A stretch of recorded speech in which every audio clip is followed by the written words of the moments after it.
In 1838, Tennessee made it a felony to even pull a Bowie knife in public. Alabama imposed a $100 tax on owning one, roughly $3,000 today, just for the privilege of carrying a blade. But the men who trapped beaver in the Rockies, who survived grizzly charges and Blackfoot ambushes and winters that froze the Missouri solid, carried every weapon on this list. Number 14 was so effective in close combat that 4 states banned it before the Civil War even started. And number 3 was considered so dangerous that lawmakers compared it to carrying a loaded cannon in your coat pocket. These 25 weapons kept mountain men alive, where the nearest doctor was 800 miles away, and the nearest law was even further. Before we start, hit subscribe, because this list gets wilder the closer we get to number 1. Let us count them down. Number 25. The rawhide sling. A strip of braided leather and a smooth stone could drop a man at 60 yards. Mountain men adopted the sling because it was silent and weightless, and ammunition literally covered the ground beneath their feet. A trapper could whip a river stone at speeds exceeding 90 miles per hour without giving away his position, the way a rifle shot would echo through a canyon for miles. No powder, no lead, no flint, just practiced hands and a length of rawhide that doubled as a belt or tourniquet when not in use. Spanish colonial law in the American Southwest actually prohibited indigenous peoples from carrying slings within settlement boundaries, recognizing the lethality of what looked like a harmless strip of leather. Mountain men who wintered with native tribes learned the overhead release and sidearm whip, turning a weapon most Americans associate with Bible stories into a genuine survival tool that weighed nothing and never ran out of ammunition. Number 24. The neck knife. A short, fixed blade hung on a leather thong around the neck and tucked inside the buckskin shirt. Your main weapon can be lost, stolen, or knocked from your hands when a grizzly pins you face down in a creek bed. The neck knife was the last resort. 3 to 4 inches of sharpened steel you could reach even while grappling. Hugh, mauled nearly to death by a grizzly in 1823, was left for dead by companions who took his rifle and belt knife. Survivors of similar attacks learned to keep a blade where no one thought to look. Several states later classified neck knives as concealed weapons, lumping them with dirks and daggers in statutes that made carrying one a jailable offense. The mountain man did not care about statutes, he cared about breathing tomorrow. Number 23. The weighted throwing stick.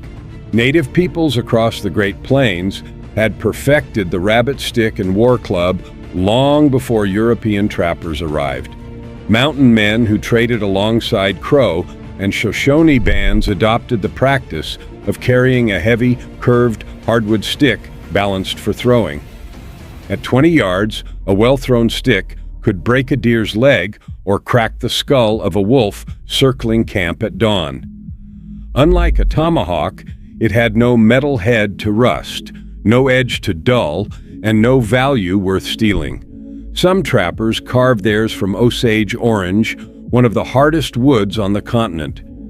Frontier ordinances eventually banned carrying clubs and bludgeons within town limits, but beyond the tree line, the throwing stick was as common as a canteen. Number 22. The boot knife. A slim, double-edged blade tucked into a leather sheath sewn inside the top of a tall moccasin or cavalry boot. When your rifle was empty, your belt knife gone, and your opponent had you on the ground, you still had steel within reach of your ankle.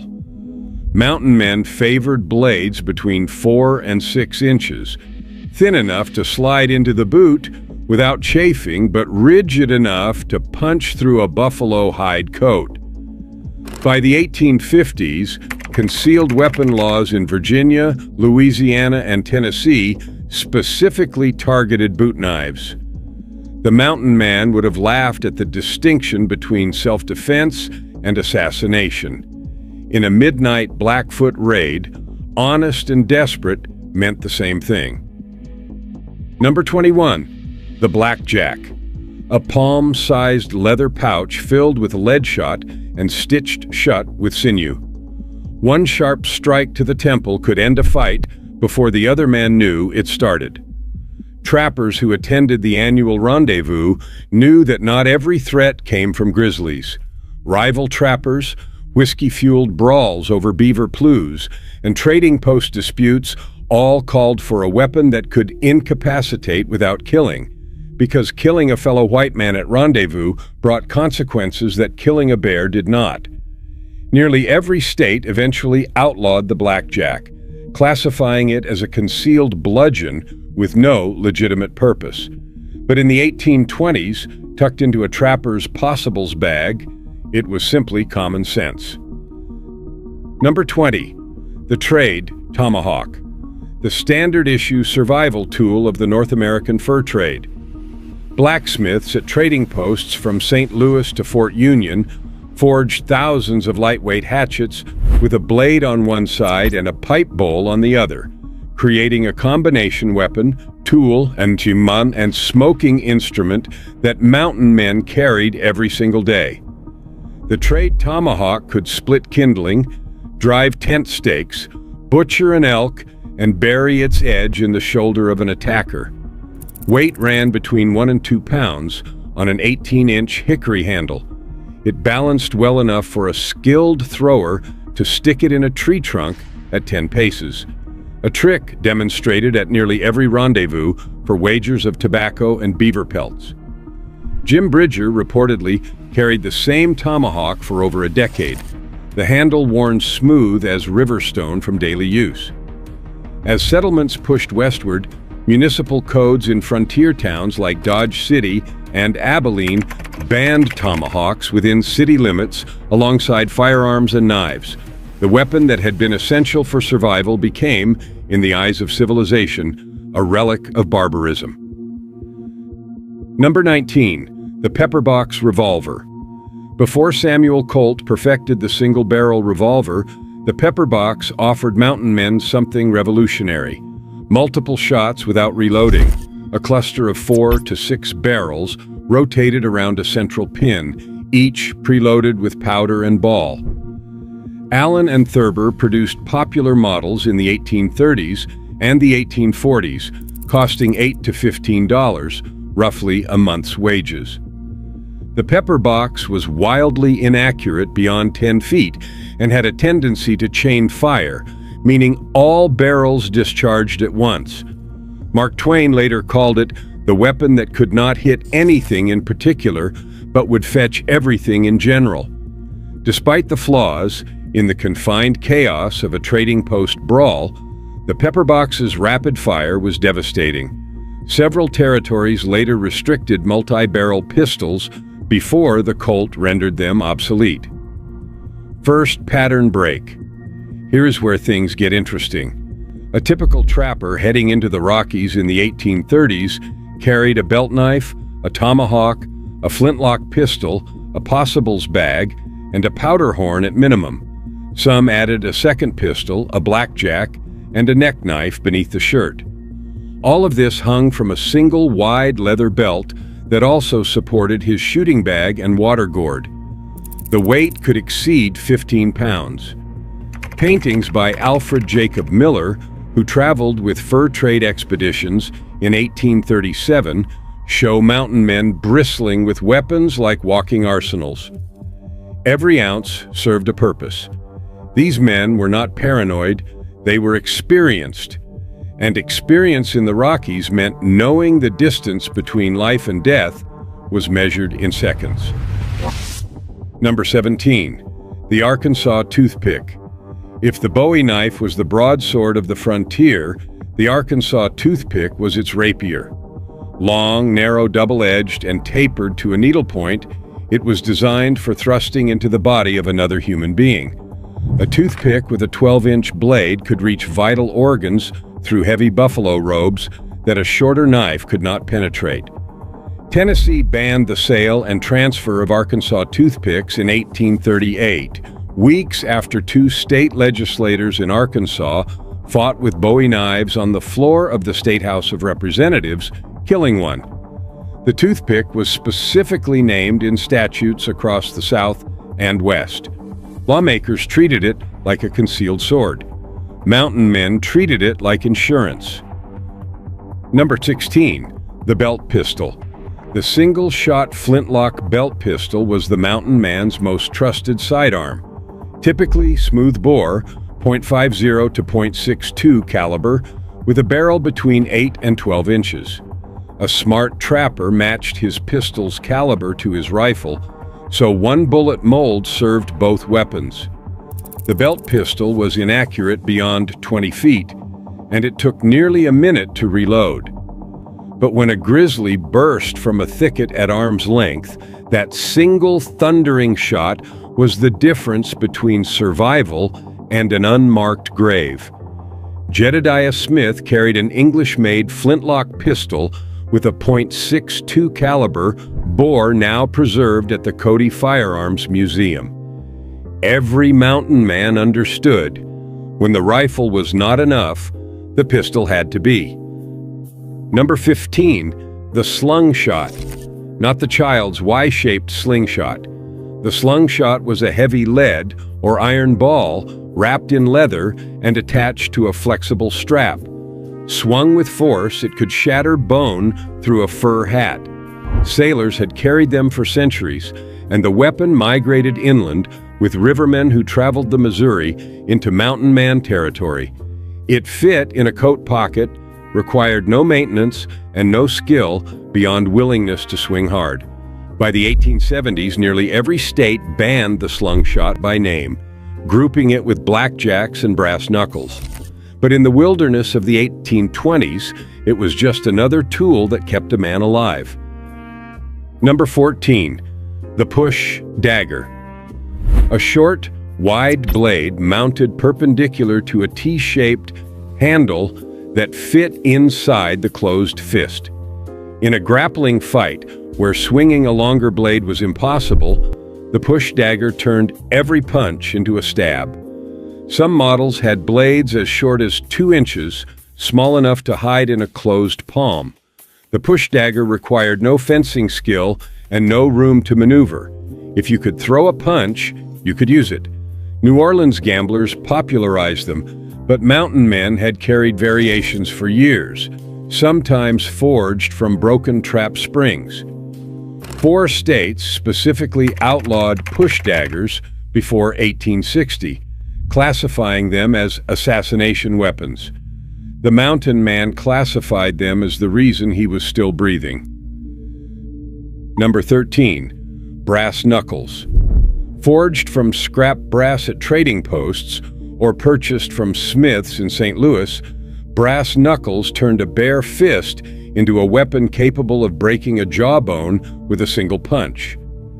Trappers who fought at rendezvous, where wrestling and brawling were considered entertainment, understood the value of an equalizer that fit in a trouser pocket.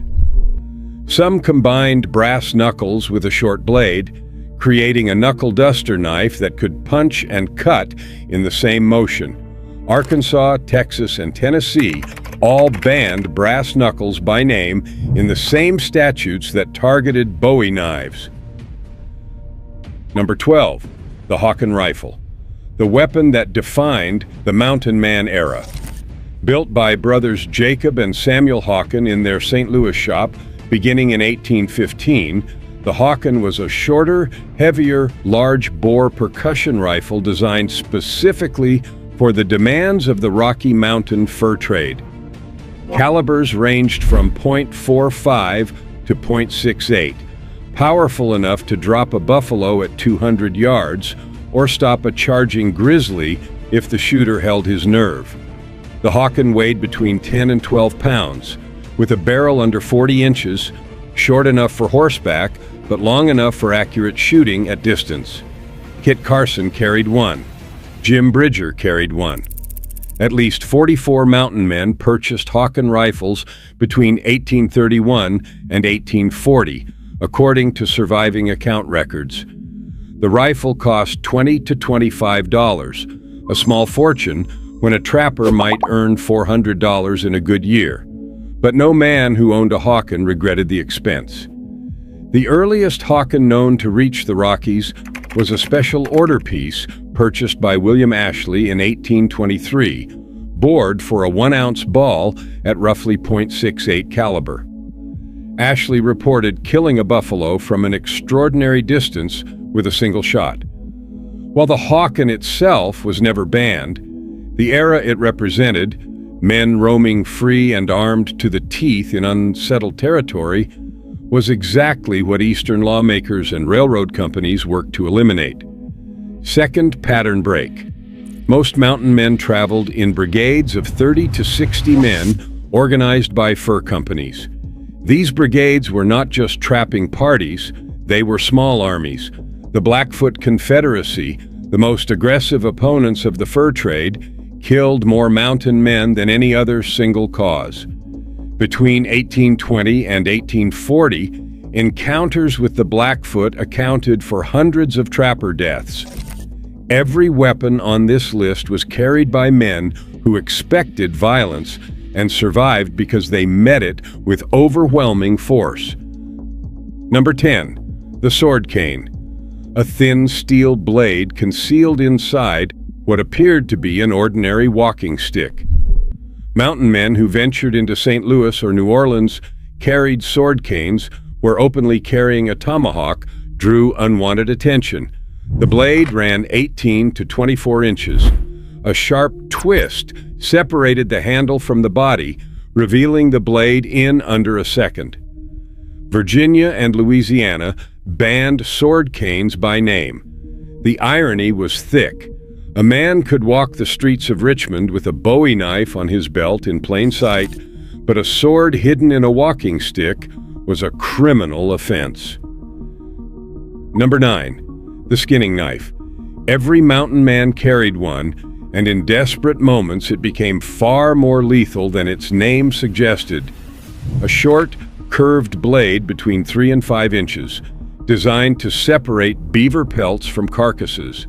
In skilled hands, that same blade could open a man from hip to sternum.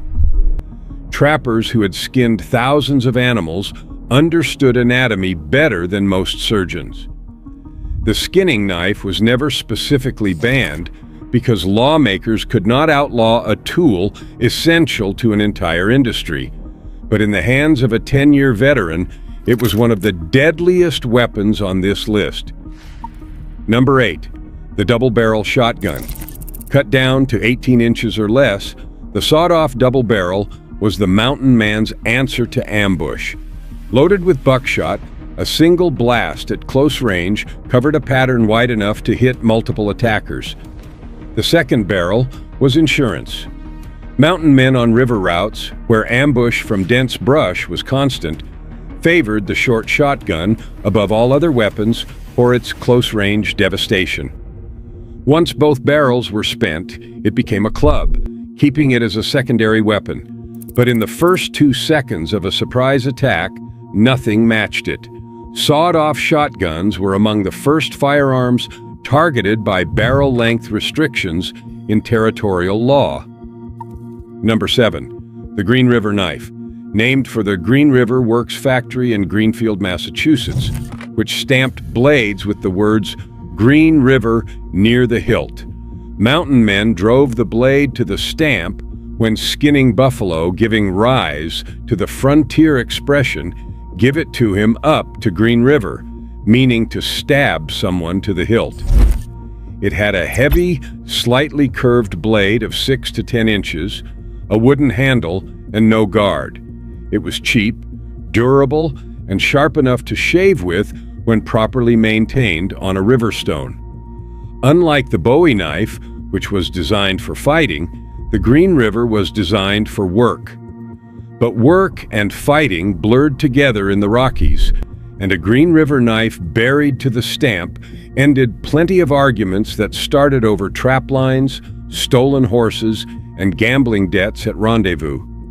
The knife itself was never outlawed, but the phrase it inspired tells you everything about how mountain men used it. Number 6.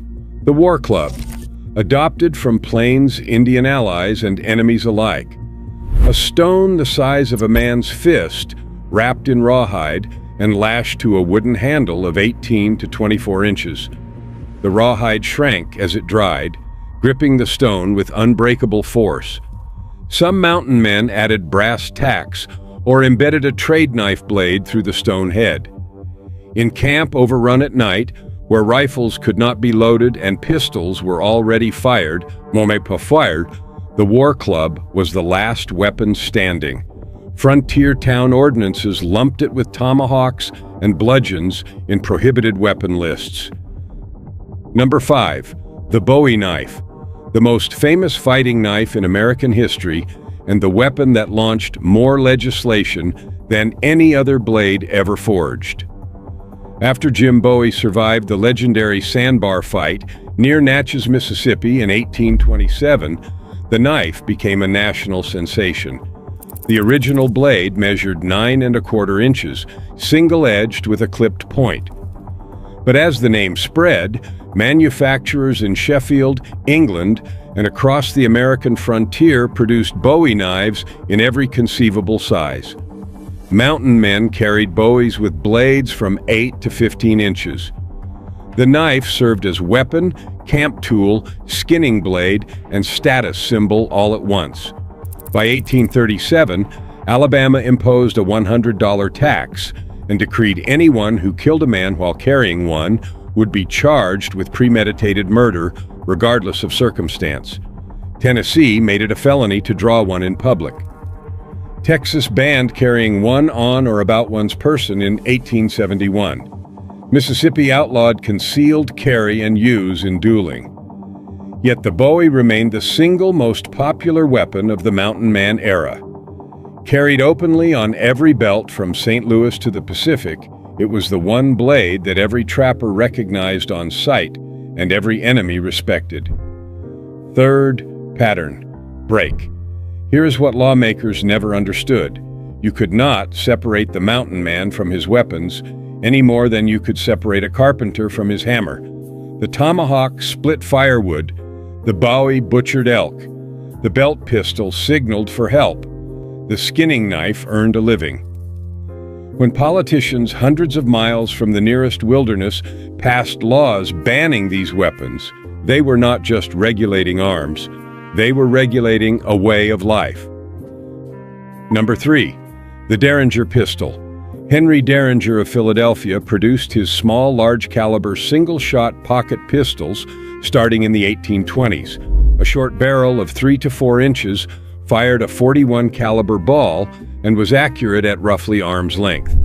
Mountain men in frontier towns carried Derringers as hidden backup, tucked into sashes, boot tops, or coat pockets.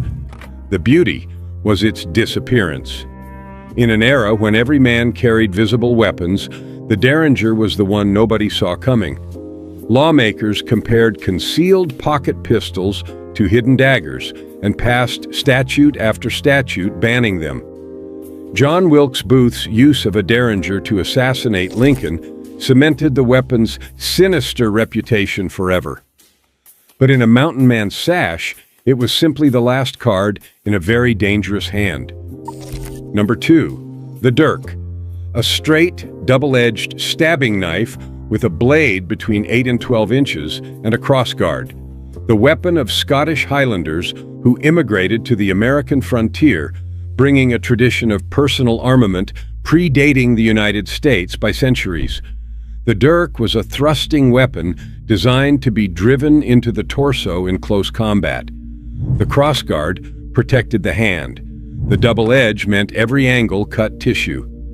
Dirks appear in more concealed weapon statutes than any other knife in American legal history. Virginia, Louisiana, Tennessee, Arkansas, and Texas all banned them by name. The mountain man did not care what Virginia thought about his grandfather's knife. He cared about surviving the winter. And number 1, the war tomahawk. Not the trade tomahawk at number 20. The full-size, purpose-built war tomahawk forged by frontier blacksmiths and carried by mountain men who had stared death in the face often enough to respect it. A heavier head than its trade cousin, a longer handle of 20 to 24 inches, and a blade edge honed sharp enough to shave with.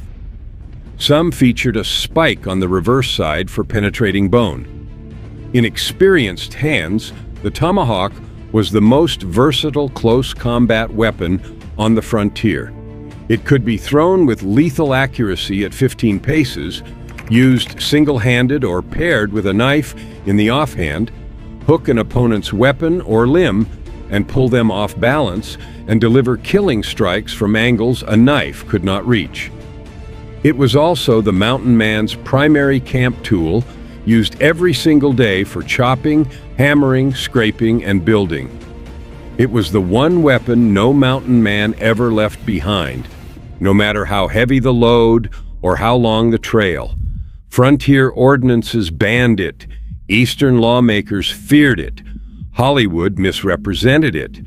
But the men who carried the war tomahawk understood something 200 years of legislation have never changed. In country where the law cannot protect you, you protect yourself. And the tomahawk did that better than anything else a man could strap to his belt. These 25 weapons were not carried by men looking for trouble. They were carried by men who understood trouble did not ask permission before arriving. The mountain man era lasted barely 40 years, from the early 1800s to the decline of the beaver trade in the 1840s. But in that brief window, these men explored more of the American West than any army, mapped more rivers than any surveyor, and survived conditions that would humble a modern special forces operator.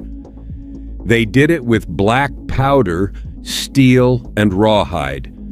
Every weapon on this list played a role. Share in the comments which one you would want on your belt if you were heading into the Rockies in 1830. And if you made it this far, hit subscribe. We will see you on the next one.